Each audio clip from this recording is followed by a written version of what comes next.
Welcome to my channel. And this is English Podcast Station. All right, so today we're diving into something I think we've all been through.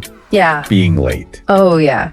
We're checking out an episode from this cool English learning podcast called I'm Sorry. Okay. It's a conversation podcast. Uh-huh. This is episode 5. All right. And it's all about how to apologize like a pro when you're running behind schedule. It happens. It does happen to the best of us. It really does. And this podcast, what I think is cool about it is it doesn't just give you like a list of phrases. Yeah. It actually breaks down why apologizing, especially in like a professional setting, is so important. It's really true. And I think what's interesting about that is that it shows respect for the other person's time, right? Yes. If you're late and you don't apologize, it's like you don't really care that much. Have you ever been like waiting for someone and they just show up late?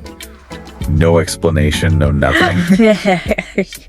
Yeah, like come on. It doesn't feel good, does it? Not a good look. Yeah, you don't want to be that person. Yeah, and a sincere apology, whether it's to like your boss or a coworker or even a friend, it just shows that you value that relationship. Exactly. Value their time. It's really important. So this podcast starts off with like the basics. Okay. Simple phrases like, I'm sorry I'm late, or I apologize for being late. The classic apology. Yeah, sometimes that's honestly all you need. Yeah. But then it gets into these common excuses people use. Oh, the excuse. And some of these are so relatable. I know. I'm sure we've all used them at some point. Yeah, they cover like all the classics: traffic, Oh, yeah. Public transportation delays. oversleeping, The classic oversleeping. and losing track of time. My favorite. That one's definitely gotten me in trouble a few times. Me too. But you know what's interesting is that the podcast really emphasizes honesty.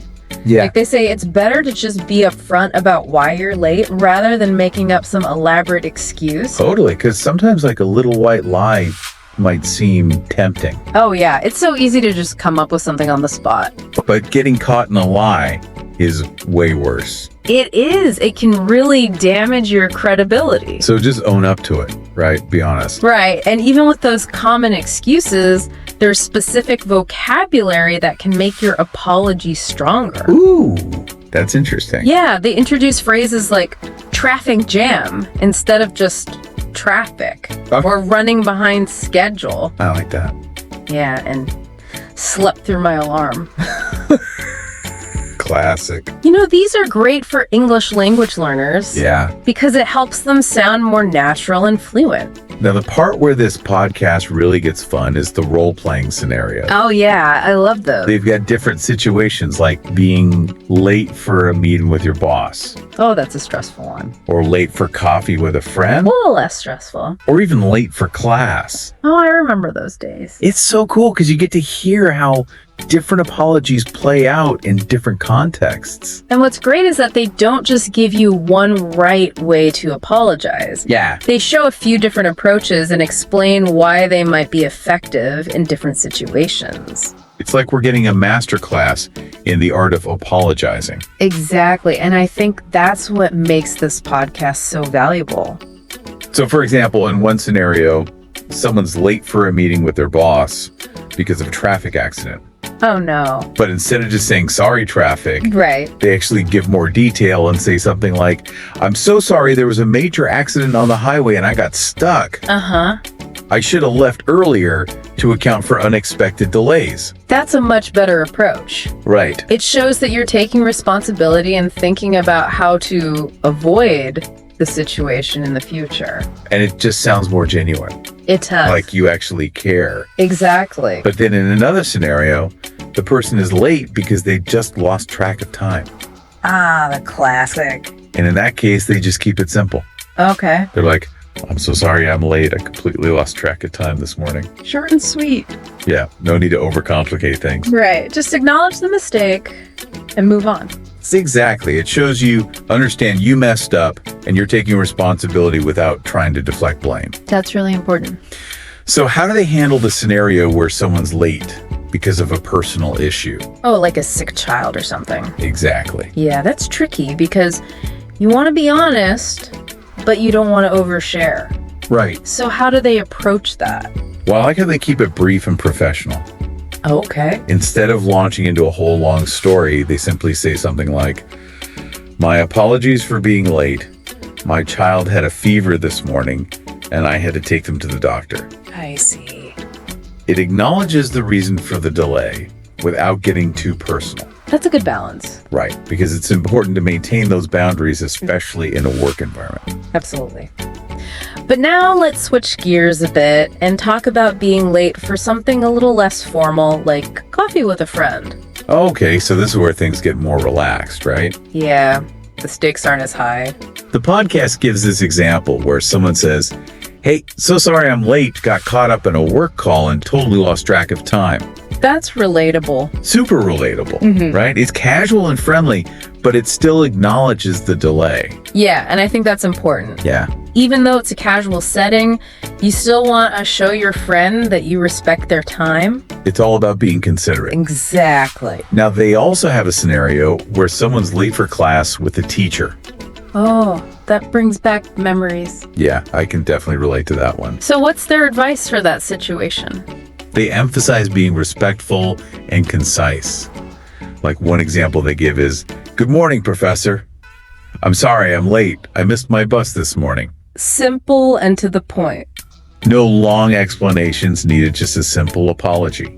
And the reason... It gets the message across while acknowledging the teacher's authority. Exactly. And I've noticed how they weave in specific vocabulary for each scenario. Oh, yeah? It's like you're learning English without even realizing you're studying. That's a great way to learn. But what about those times when a simple, "I'm sorry I'm late," just doesn't seem to cut it? Yeah, like when you're really late. Like really late. That's when you need to step up your apology game.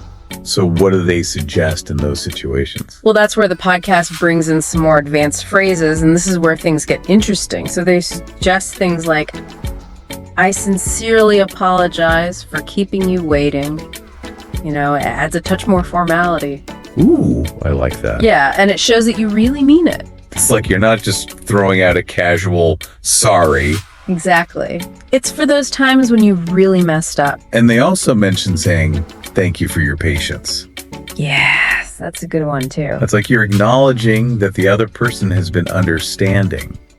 It shifts the focus from yourself to the person who's been waiting. You're recognizing their flexibility. Exactly. And it shows appreciation, which can go a long way.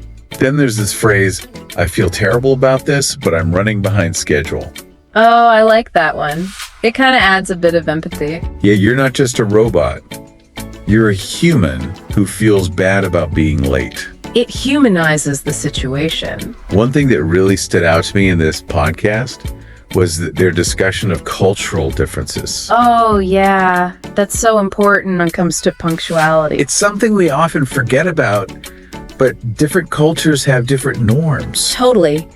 What might be considered late in one culture might be perfectly acceptable in another. Exactly. They highlighted how in some cultures like the US or Germany, Right. punctuality is like super important. Yeah, time is money. But in other cultures like parts of Latin America or the Middle East, there's a more relaxed approach to time. Yeah, it's more about the connection and the relationship. So being aware of these differences can really help avoid misunderstandings. Especially if you're working with people from different cultures. It's like having a cheat sheet for social interactions. I like that analogy. Now, the podcast wrapped up with a listener Q&A, and one question really got me thinking. Someone asked, "What's the best way to apologize when you're late? Because it's something you can't control, like a flight delay." The dreaded flight delay. It happens to the best of us. So what did they say? They said the key is to communicate early and often. Makes sense. As soon as you realize you're going to be late, let the person know Yet don't leave them hanging. and keep them updated. Right, because the worst thing is not knowing what's going on. So they suggest saying something like, "I'm so sorry, but my flight has been delayed. I'll keep you updated on my estimated arrival time." I see, so you're acknowledging the situation. You're taking ownership, even though it's not your fault. And you're keeping them in the loop. Exactly. It shows you respect their time, even when things are out of your control. Now, what about when you're on the receiving end of an apology? That's a good point. How should you respond? Like, what's the best way to react when someone apologizes to you for being late? Yeah, because a gracious response is just as important as a sincere apology. It can really smooth things over. So what tips did the podcast give? They recommend keeping it simple and understanding. Oh, cool. Like saying, no worries, it happens to the best of us. Yeah, Or thanks for letting me know. those are good ones. You're basically saying, hey, I get it. It's all good. But what about those situations where someone's constantly late? Oh, yeah, that can be frustrating. Even after they've apologized and promised to do better. So come on, man. So how do you deal with that? Well, the podcast suggests addressing the issue directly, Okay, but privately and respectfully. that's important. You don't want to embarrass them. No, definitely not. And they recommend using I statements. Oh, interesting. Tell me more about that. So instead of saying you're always late and it's disrespectful, which can sound accusatory, you could say something like, I feel frustrated when I'm left waiting, especially when we have limited time. I see. So you're focusing on how their actions are affecting you. Without blaming them. It's more about the impact. Exactly. It opens up a dialogue for finding a solution together. That's a much better approach. So we've covered a lot about verbal apologies, but what about nonverbal communication? Oh yeah, that's a whole other layer. It's not just what you say, but how you say it. Body language can speak volumes. Imagine someone mumbling, sorry I'm late, while avoiding eye contact. Yeah, and slouching. It's like they don't even mean it. It sends the wrong message. So how do we make sure our nonverbals match our words? I think it comes down to being present and engaged. Okay. Make eye contact, stand or sit up straight, and speak clearly. And with a genuine tone of voice. Exactly. Those little things can make a big difference. So to wrap things up, I want to circle back to something you mentioned earlier about taking action. Ah, yes. Actions speak louder than words. It's great to apologize, Yeah. but how do we actually break the cycle of lateness? Right. How do we become more punctual? What are some practical tips for our listeners? Well, first we need to identify our personal time traps. All those sneaky little things that throw us off schedule, Exactly, like underestimating travel time. or getting distracted by social media. Or procrastinating because you think you have more time than you actually do. Once we know what our time traps are, we can start developing strategies to overcome them. Exactly. It's all about being proactive. All right, so we're back, and we've talked a lot about how to apologize when we're running late. We've covered some great tips from that I'm Sorry podcast. But now it's time to move beyond just saying sorry. Yeah. Let's talk about how to actually conquer those time management challenges. Let's get tactical. All right, so where do we even begin? I'm all ears. Well, the first step is a little self-reflection. We Right. got to figure out what our personal time traps are. You mean like those things that always seem to make us late? Exactly, those sneaky little habits that throw us off schedule. So like for me, it's totally underestimating travel time. I know what you mean. I always think I can get places faster than I actually can. That's a common one. What about you? What are some of your time traps? Well, I tend to get distracted easily, Oh yeah. especially by those notifications on my phone. Ugh, the phone. A classic time trap. It's a struggle, but I'm working on it. So once we know our time traps, what's next? Then we can start coming up with strategies to outsmart them. Okay, give us the secret weapons. All right, one highly effective weapon is the buffer zone. The buffer zone. Tell me more. So let's say your commute usually takes 30 minutes. Okay. Add an extra 15 minutes to that. Okay. So give yourself 45 minutes. Exactly that way, if there's traffic or you get a last minute phone call, It won't totally throw off your schedule. you got that cushion. I like that it's like giving yourself permission to breathe. Exactly. No more rushing around, feeling stressed. No more white knuckles on the steering wheel. Another tactic is to break down big tasks into smaller ones, Yeah. instead of looking at a giant to-do list and feeling overwhelmed. Yeah, that can be paralyzing. Focus on one thing at a time. So break it down into bite-sized pieces. Exactly. Makes it feel more manageable. And it helps you stay on track. And speaking of tools and strategies, Oh, yeah. don't forget about technology. Technology can be a lifesaver. Seriously, those calendar apps. Yes, set reminders, schedule everything. It's like having a personal assistant. There are also some great time tracking apps. Oh, those are interesting. Yeah, they can help you see where your time's actually going. So you can identify those sneaky time sucks. Exactly. But I think it's important to remember, What's that? becoming more punctual. It's a journey. It's not a destination. We're not going to be perfect overnight. Right. It takes time and effort to build new habits. And there will be slip-ups along the way. Absolutely. The key is to be kind to ourselves. Yeah, don't beat yourself up if you mess up. Learn from those mistakes and keep trying. So as we wrap up this deep dive, Yes. I want to leave everyone with one final thought. Okay. I'm listening. I think this whole conversation about being late, it goes beyond just apologizing. I agree. It's about respecting other people's time, Absolutely. but it's also about respecting our own time. That's a great When one. we're always rushing and running behind, Yeah. it can mean we're not valuing our own time and commitments.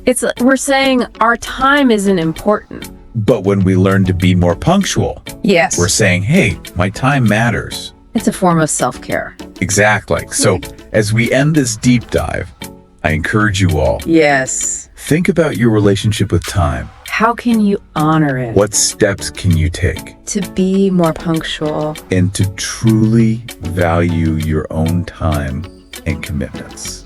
It's a journey worth taking. And remember that I'm Sorry podcast Especially episode 5. is a fantastic resource. It's full of helpful tips and real-life examples. So if you want to dive even deeper, Give it a listen. thanks for joining us on this deep dive We hope you learned something new. and that you're feeling inspired. To take control of your schedule. And your life. Until next time, Keep learning. and keep exploring.